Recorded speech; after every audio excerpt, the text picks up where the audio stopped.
Okay, I know, I said I'd be taking a break from Emerald, but man, for all the trouble those last runs gave me, I can't say I didn't enjoy them. So much so, in fact, that I already knew this video was gonna happen eventually. But once it was actually requested, I mean, that really just gave me the excuse to do it that much sooner. But Keeper, there's no fairy types in Pokemon Emerald, I hear you cry, and you're exactly right. But there are a number of Pokemon from previous generations that eventually did become the fairy type. For example, if I point at Mawile, are you gonna tell me she isn't a fairy? Yeah, that's what I thought. So we start our run by saving poor Professor Birch from a weird looking dragon with an even weirder looking fish, and then immediately box our fishy friend in exchange for our first fairy, Goblin the Snubbull. Snubbull is a Pokemon found in a specific event from the Generation 3 days called the Gather More Pokemon campaign, and we can pick up these event Pokemon from Pokemarts in exchange for our encounter for that town. More information on those events can be found in this video right here if you're curious. And thus we have our first definitely a fairy Pokemon and can use it to beat the crud out of the poor professor's daughter and get some Pokeballs for our efforts. With these Pokeballs, we can go ahead and pick ourselves up the HM Buddy Zigzagoon, properly named Fairy Dog, with the ability Pickup. This is kind of just a quality of life change for me, as we can grind his level on random wild Pokemon that struggle themselves to death in exchange for a bunch of extra items to help us along our way. More information on how that whole thing works is actually in this video over here, but basically it gives us a bunch of HP ups and proteins to EV train our Goblin a bit, as well as Ultra Balls to make catching easier, some rare candies and repels as the best quality of life features, and then some cool TMs and held items. I am, however, limiting myself to unique held items other than berries though, so for this run at least, I'm not allowed a full team of leftovers because that just limits my creativity, man. With our pretty basic setup out of the way, we are finally allowed to catch the next member of our real team. And I kid you not, call me Wally because this is my first encounter on Route 102, meet Nymph the Routes. Speaking of Wally, we button mash through his tutorial and add Pixie the Mawile to our team as our Petalburg encounter. Then we can run in circles like a madman on Route 104 until we eventually find and catch Selkie the Marill as well. Both of which are absolutely fairy types, just don't look too closely. Now, I generally don't comment too much on any of my Pokemon stats since it usually doesn't affect too much in vanilla games, but the fact that Selkie was just naturally an adamant huge power mon with a 25 attack IV was kind of insane. Or it would have been if water wasn't a purely special type in this generation. With 2 Pokemon on hand, I don't have to worry about disobeying orders. We steamroll through the Team Aqua Grunt stalking this poor guy in the forest and make our way into Rustboro City. Oh, and we gave Selkie Focus Punch from the pickup table because I thought that would be funny as fuck for the early game when trainers are using moves like Sand Attack and Growl. It's a pretty awful move otherwise, but I was absolutely correct, as it was really damn funny, especially against Roxanne, where instead of just spamming Water Gun like we did against her Geodude, her Nosepass has plenty of status moves, so getting the opportunity to give that big old red nose of his a huge wallop just felt good, man. We saved this man's bird from Team Aqua with another dose of Selkie's hugely powered Fist of Focus, and that earns us a trip to Dewford. After getting stopped by May on our way out of town, who we deal with to make sure that never happens again. I hope. Anyway, it's here in Dewford that we can take on the fighting leader Brawly, which should be a piece of cake for our fairy types, who don't know any fairy moves, and also don't resist fighting. Well, shit. Guess we're doing this the old-fashioned way. Fortunately, Nymph is still a fast psychic type with confusion, and that's all you really need. And this badge means we won't have to worry about our event Pokemon over-leveling and disobeying our commands, so woohoo! And so we reach Slateport City. The mart here provides us with the rest of our vitamin needs, meaning we are completely jacked out of our minds and ready to clear out Team Aqua from the museum. We let Pixie have her chance to let loose a little bit since the others have already put in enough work to gain their evolutions. And then May decides she didn't learn her lesson enough the first time, or the second time, but that just means she gets the Pixie Sweep as treatment, as in, I don't even need an evolution to take her out. In Mauville, we can trade some Harbor Mail for this recovering gambling addict's coin case, and immediately cash out at the slots to trade them in for the most important items on any trainer's journey.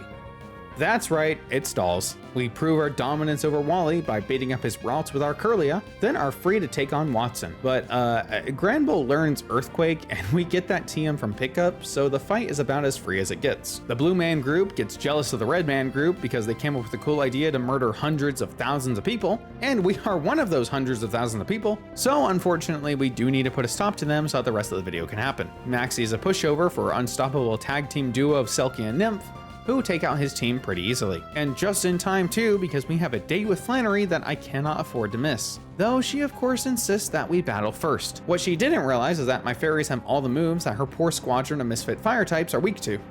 Whoops. And so we come full circle to enter the normal type gym. We take out all the cool trainers that can be kinda scary, but we have a pretty easy route through accuracy, recovery, and one-hit KO. Then come face to face with Papa. Unfortunately for poor Pops, Pixie gets a lucky burn flamethrower, making it all the easier for Goblin to match normal on normal, or Fairy on normal, bulk up a few times, avoid hitting himself in confusion, and then just sweep the fight pretty easily with a stab secret power. This win gives us access to Surf, which is good because I am ready to fill out the rest of our team. North of Rustboro City, we reach the Secret Grove and find ourselves Dryad the Jigglypuff. You really gonna look me in the eye and tell me Jigglypuff isn't a fairy type? The Weather Institute has been overrun by the Blue Man group, so we run them out of Dodge, then we let Nymph Psychic sweep through May, who decided she still hasn't had enough of a beating. That lets us easily make our way into Four Tree City, where Winona is a little bit of a pushover. Since even with her low special attack, Ice Beam from Selkie is just generally good, and so is Nymph's Thunderbolt. We let Goblin finish off her Altaria because I was a bit worried Nymph might not take the +1 Earthquake, but that's the only real catch here. Wait, Altaria? Oh, yeah, we can work with that. Now that we can fly, we can make a quick trek back to Meteor Falls and pick up a Moonstone that we really should have gotten here last time we were here, but whoops, I forgot. And that allows us to evolve Dryad to actually be able to make use of her. But before we leave, we are also able to pick up our 6th and final member of our Definitely Fairy squad, Swablu. So hear me out. Altaria has a Mega Evolution, introduced in the same generation as the Fairy type that is also in fact a Fairy type. To me, that just means she fits on this team just about as much as any of the others here. And let's be honest, I was really grasping at straws for a 6th Pokemon, okay? We can't get a Togepi or Clefairy in this game, believe me, I checked. We make the long walk down to Lily Cove, beat up May one final time, for real this time, finally, good God, since Selkie sweeps through all of her team except Pelipper, who falls to Nymph's Thunderbolt. Then we get access to a bunch of new extremely important items for our journey. That's right, it's fucking plushies. And we also meet this curious girl at the top of the building that will teach one of our Pokemon the move Substitute. We let Pixie have this one since she also knows the curious move Baton Pass. Will we get use out of this combination? I have no idea since I kinda write these scripts as I go. Woo! Team Aqua pops up once again at the top of this mountain, so we ask them nicely to leave. Then we find Team Magma underneath this other mountain, and we ask them slightly less nicely to leave. The Aqua hideout in Lily Cove is just too much of a pushover, so we beeline ourselves toward Moss Deep. If that bee took a small detour, that is. I just want my Never Melt Ice from Shoal Cavern, man, that's all. Now we can take on Tate and Liza. We do have a fun little strategy here, leading both Pixie and Goblin to double intimidate the Claydol and knock down his earthquake damage, then bulk up an Iron Defense to keep our stats held high. Xatu has the same idea using Calm Mind, so we try and take it out with Goblin's secret power, but just barely miss the KO.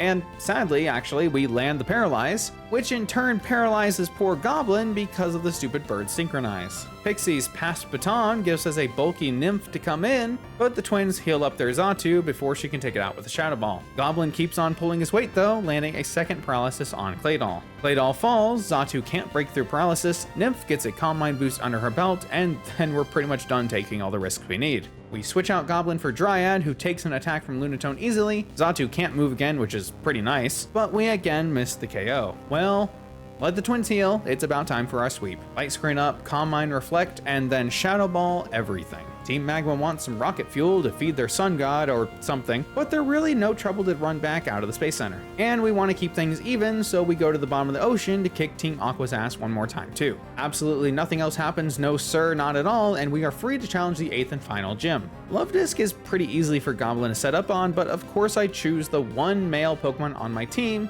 to go against the female Love Disc with Attract. Oh boy. Eventually though, he does break through and a +4 secret power is pretty damn strong, turns out. It also turns out that 8 badges is about all we need to take on the Elite Four. Well, I guess Wally tries to stop us, but yeah, he didn't really get any stronger from last time. If you have made it this far into the video, I am legally obligated to ask that you leave a comment down below letting me know which Fairy-type Pokemon is your least favorite and why. Also, while you're down there, make sure you like the video and subscribe so that you can one day see the result of my asking such a question.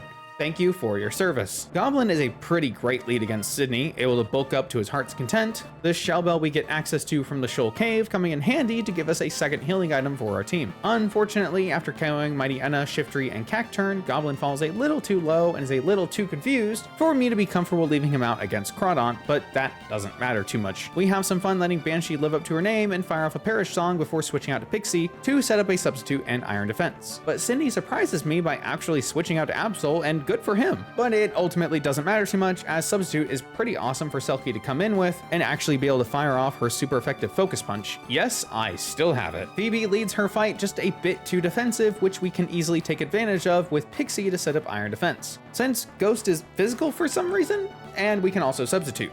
And I mean, not only is Ghost physical, meaning her Dusclops Shadow Punch is affected by both Iron Defense and Intimidate, but Steel also resists Ghost in Gen 3, so I mean, I guess if we can't get Fairy type, we may as well get some other type advantages, huh? Unfortunately, his pressure ability keeps us from kicking it out with Rock Tomb, but that's okay. We'll just get to +6 defense and then Baton Pass out of there. Nymph Shadow Ball takes out Dusclops, and then a few Calm Mind boosts let Psychic and Thunderbolt sweep through the rest of Phoebe's team. Against Glacia, I could do the same Baton Pass strategy, but we decide to switch it up and lead with Dryad instead. Setting up screens and putting her lead Celio on a timer with Toxic, we switch out to Nymph and get up to Calm Minds while Glacia is forced to heal up her Seal, although it's really all for nothing as Thunderbolt then kills. Not just this Celio either, but a +2 boost is enough to sweep through all the rest of her team as well. Drake has a pretty similar flaw to Phoebe, leading off far too defensive and letting Goblin set up way too many bulk ups. Unfortunately, on the other side of that, 2 critical hit Dragon Claws in a row mean our sweep is cut tragically short. Let's be real, those shouldn't really have done any damage,